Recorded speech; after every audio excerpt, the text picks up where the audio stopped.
Well, they're starting to move. They're starting to move. It's a good sign. Look at that big buck up there chasing a doe already. Oh, he's coming right down, following those does. Heck, that's our buck. Oh no, they're going for that doggone brush patch. He'll come out though, we just gotta be patient. We're gonna get a shot tonight. He didn't seem like he wanted to come all the way out of those trees. And before he drifted back into them, I thought I'd better get the job done. You know what, I think it's time. I think you probably should crawl up there and crawl up to that little knoll there. And let's just try it. I don't think these does are gonna spook. I think I can crawl right up along that fence and get a shot at this buck. So I got out of our little fence post blind and crawled around to the fence so I could shoot him. I had no doubt I could put the shot in there if I could hold the rifle steady. I got against a post and I also against a bottom wire on that square hog wire. Slid the rifle through, everything was clear, up against the post, put it high on the shoulder, launch it.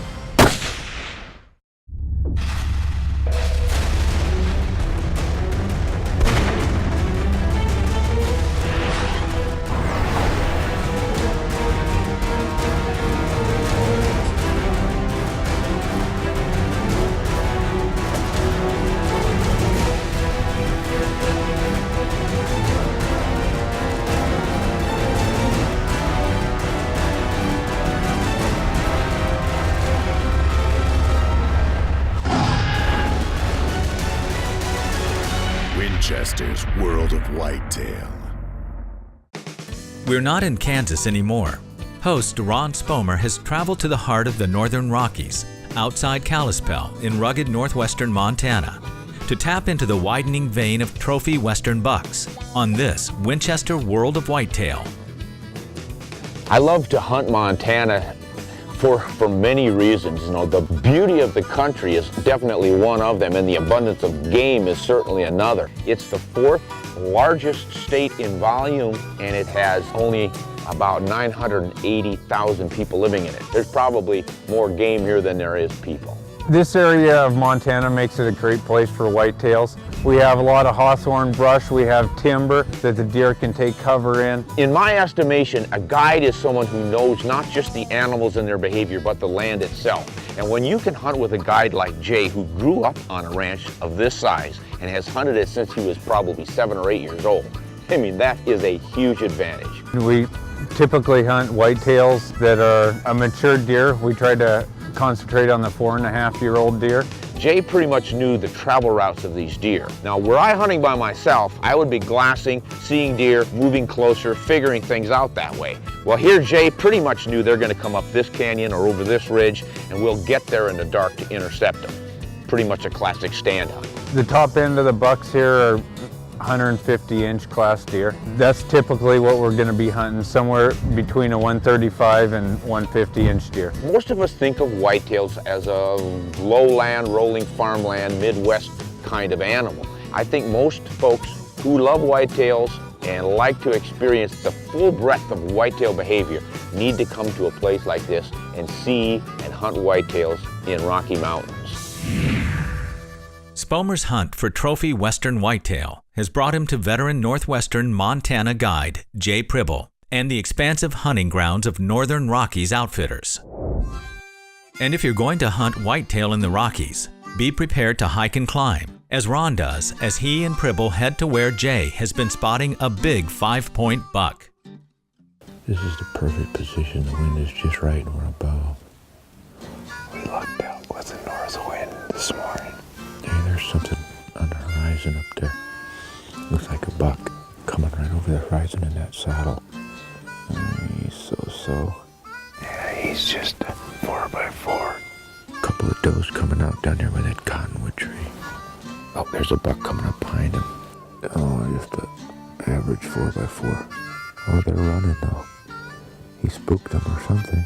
This is a nice thoroughfare right through here. They all go right up under here. Great spot. You picked a good one. Yeah, this fog rolls in, and then when it kind of recedes a little bit, all of a sudden there was something that wasn't there before. Oh, here he comes up out of that bottom, sneaking in under the cover of the fog. Came clear across that bad little cut right through there. All the does are still over here, and he's off by himself. I wonder what that's all about. Here come these two good bucks right here. Not too huge. Nice, but not overly nice. It's all we were going to find that big 5-point of yours in here today. What's going on? Yeah, I don't know where he is. How many times have you seen him in here? I saw him in here opening week of rifle season. There's 3 of them. They're gonna come right up by us. If we could get one shooter to come right down that same trail, that's just a little over 100 yards. They're going to go right by us. Right past us. Just have to get that big guy to show up. I've counted 29 fresh whitetails have come through here. It's amazing the way they keep popping up. Pribble's special spot has shown Ron excellent numbers of deer, but not the special one he's looking for. So it may be time to head out for potentially greener pastures. I think we should move out of here. Yeah, I'm thinking there's just nothing moving anymore. I think we've all bedded up. We've seen what we're going to see. Let's go. There's a couple places we can go glass. Let's get in. All right, I'm all for it. We have whitetails scattered all over these foothills and valleys, but getting past all these does and smaller bucks is the real challenge right now. I'd rather be surrounded by deer than not finding any.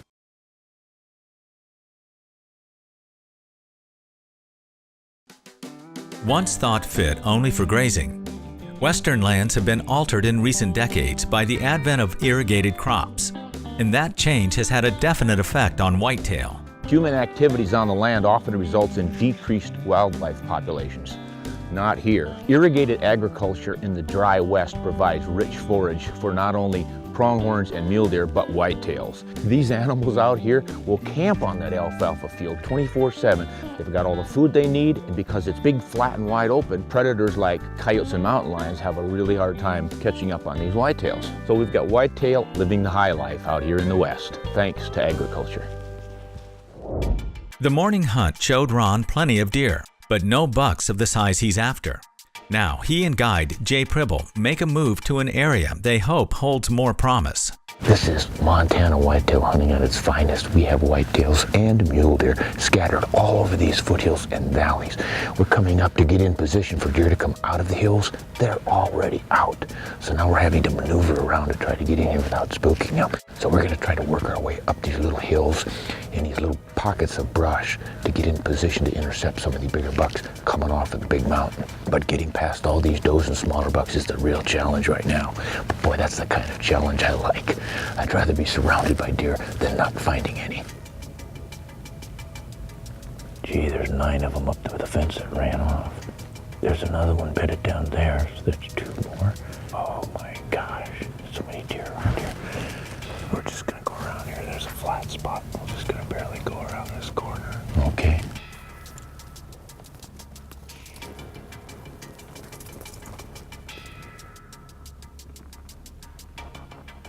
Those 2 better bucks out there are sparring. That G2 buck, he's taking on a 4x4. Good body on him, deep chest, thick neck. Yeah, he's an older deer, at least a year or 2 older than the one he's with. I think that's one we should go after. Yeah, let's go get him. Some of the greatest advances in hunting technology have taken place in rifle scopes. The variety of available options can be overwhelming, to the point of a hunter needing to pick and choose.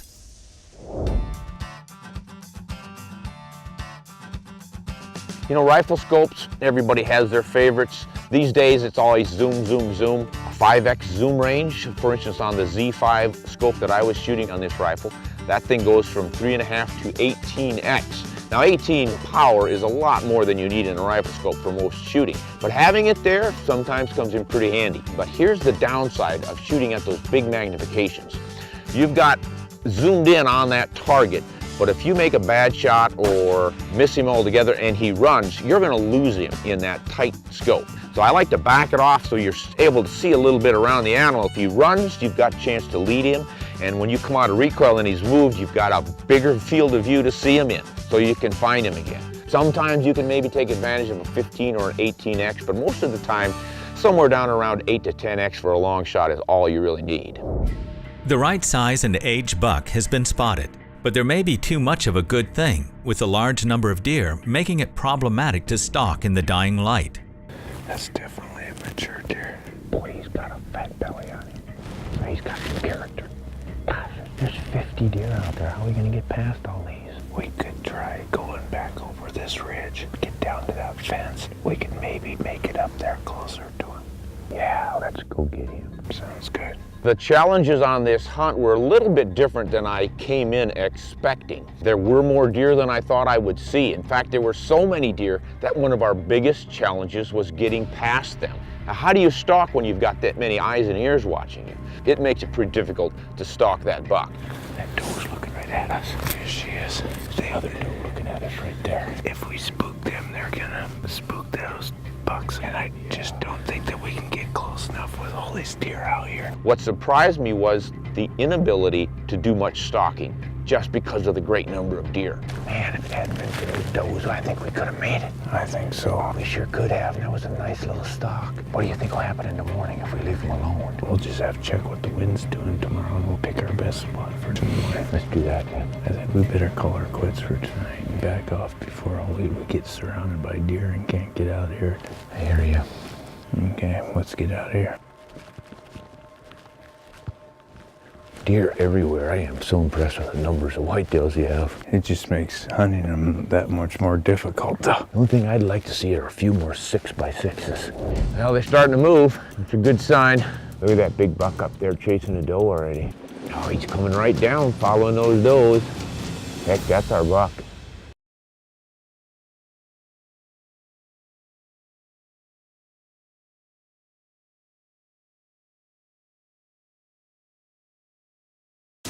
Hunting for a big buck in northwestern Montana.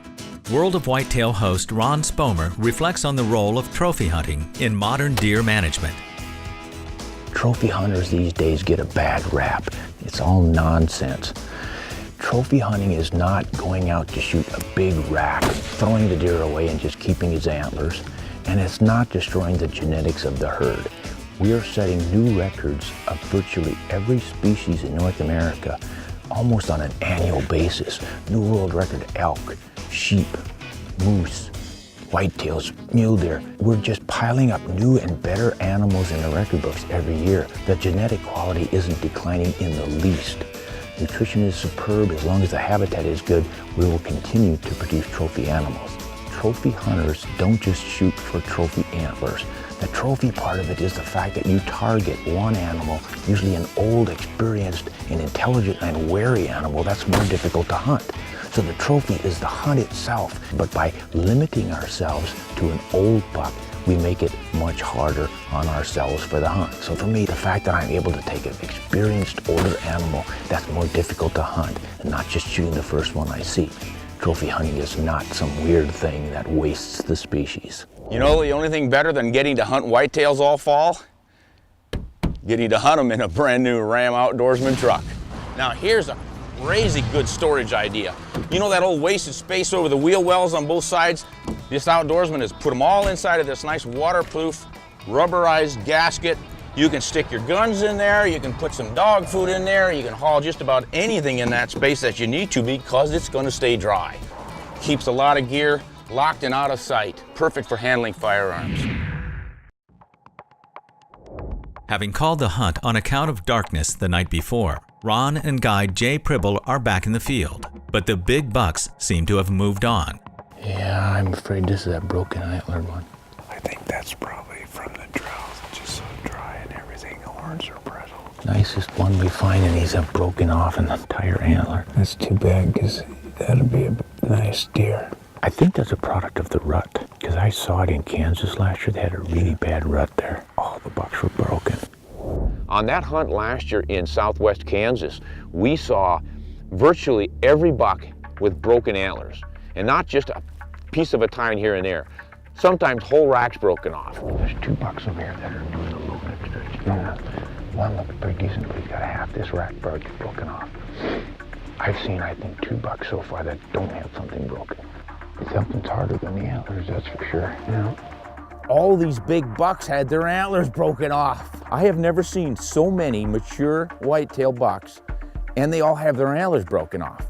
I mean, some of these guys look like does walking around. No racks on them. Now that's an unusual thing to complain about on any deer hunt, but it tells you that they've got one heck of an excellent buck to doe ratio. I'm guessing they're at about 1 to 2. And of course that always results in broken antlers because of the fighting. When you've got only 2 does for every buck, there's going to be some conflict over who gets her.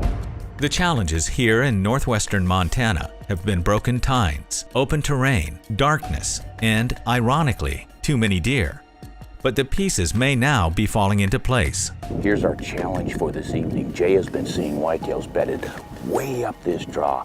What we're working against here is big, vast open distances. How are we going to get in position without those deer seeing us? We're going to drop down into these trees and sneak up over those hills and try to get into position so we can move from there. It doesn't look like typical whitetail habitat, but it sure looks like fun. Look at that big buck up there chasing a doe already. Heck, that's our buck. He should come right down here. That's a good 5x5 chasing those 2 does right there. Well, they're starting to move. They're starting to move. It's a good sign. And they're gonna come right down off that big slope and they're gonna come right over the top of this hill here. Oh, he's coming right down, following those does. He is. Oh no, they're going for that doggone brush patch. He'll come out though, we just gotta be patient. How do you know all that? I just watch him. Oh, you. That's good, I'm glad that. It's nice to have a guide who actually knows his game. There he is. I see him in the brush. Yeah, you can see his horns moving. There, he's come out in that little gap right there. Big dog is here. You know what, I think it's time. I think you probably should crawl up there and crawl up to that little knoll there. Let's just try it. I don't think these does are gonna spook. I think I can crawl right up along that fence and get a shot at this buck. So I got out of our little fence post blind and crawled around to the fence so I could shoot it. I had no doubt I could put the shot in there if I could hold the rifle steady.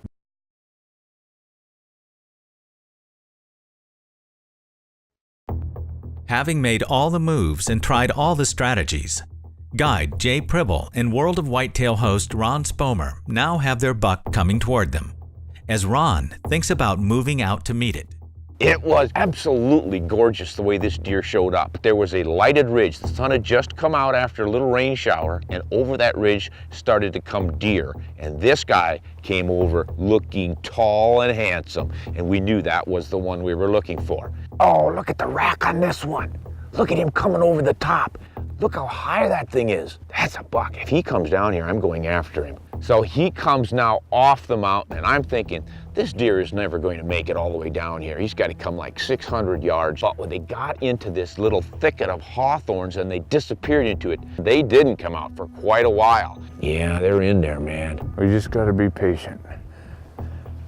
I think a doctor has patience, not me. I was almost starting to consider walking over there and flushing him.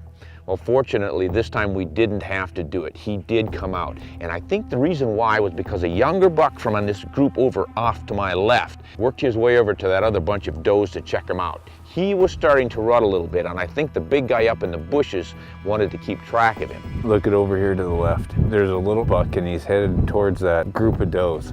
And all those does that big buck was following, when he sees that little buck there, he's gonna come out of that brush and check out what's going on. We're gonna get a shot tonight. Hey, there he is. I see him in the brush. Yeah, you can see his horns moving. There, he's come out in that little gap right there. He didn't seem like he wanted to come all the way out of those trees. And before he drifted back into them, I thought I'd better get the job done. And at that point, I determined I was going to have to crawl closer. So I got out of our little fence post blind and crawled around to the fence and had to get up over a little rise so I could shoot. Otherwise, I was risking hitting that fence. And I ended up, the rangefinder said 330 yards from the buck. And that's a pretty easy shot for a sharpshooting rifle like this 7mm Remington I was shooting. I had no doubt I could put the shot in there if I could hold the rifle steady. I got against a post, and I also against a bottom wire on that square hog wire. Slid the rifle through, everything was clear, up against the post, put it high on the shoulder, launch it. Yes, dropped him. Good shot, Ron. Down that buck went like a ton of bricks. That was a great feeling to see that buck pile down like that. That bullet went right where it was supposed to go. Catches the shoulder, hits the lungs, and the spine. So you end up with a shoulder shot, a neck shot, and a lung shot all at the same. Great way to target a deer. Hey, Jay, good call. He might come out of those bushes when that other buck goes over there. I guess he did. Hunting is a discovery process, and to come to a big mountain country like this and find whitetail that have been untouched by humans and grow of their own volition out here. That's a hunt. Boy, that rack stands up nice and tall, doesn't Yeah, it? it does. Man, He never moved from where you hit him. what did you say you bred that deer and fed him? He grows up on alfalfa, man. Grew up on his own? Yeah, he grew up on his own. Fat and sassy, ready for the rut, but he's not rutting yet. He's gonna be the tastiest thing you can get your hands on. Hey, it was a nice buck I took. It's not that holy grail 180 we're all looking for, but how many times do we get one of those? And he had great antlers, a fully mature buck with a good 8-point rack, pretty hard to beat. Golly, that's a good hintage. Yeah. Congratulations, Ron. Oh, thanks, man. I mean, it's really fun hunting with you. I love your hunting style. Oh, look at the face on this guy. Look at that. He's perfect. Boy, Montana whitetail hunting was as much fun and excitement as I thought it would be. We've seen it before on Winchester World of Whitetail.